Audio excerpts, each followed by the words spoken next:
За тия сомчета дойдохме. Съм къдемлие, поне удари. Сега трябва да го изкараме.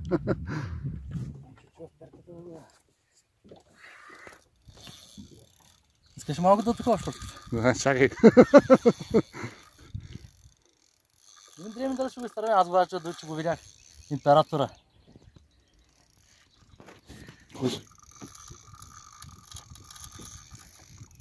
Кой искаш?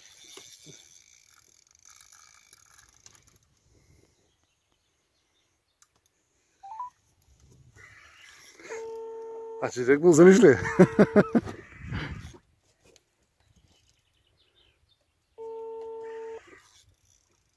Айде, ще излиза. Абе, коя златна ръката научила да ги правиш тия императори, бе, батко? Над 40 вече стана 30 минути, не мога да го мръдна. На императора ли, бе? Да. Искам хубави снимки. Ами клипови правим, един път го дигнал догоре, сега пак отиде надолу. Браво, Саш, над 40 на императора. Браво. Не хубаво да не го изпуснете, ей. Няма да го изпуснем. Мъчим го. Мазикаш ли се, бе? Не, сериозно. Сега ще правите клиповите, дори да го изтърва с рибата, взима нагоре, е качена на видео се вижда. Добре. И повтаряй там императора, новия император. Айде пращай да гледам. Браво. Да мачкай, бе. Новия император на Тоци. Чувам аванса. Да, съвсем сериозно.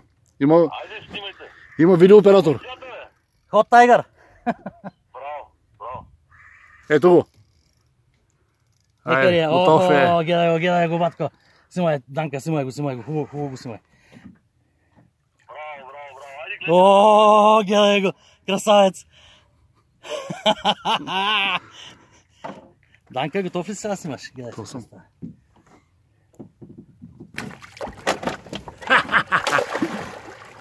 Чувствате ли го, бе? Не.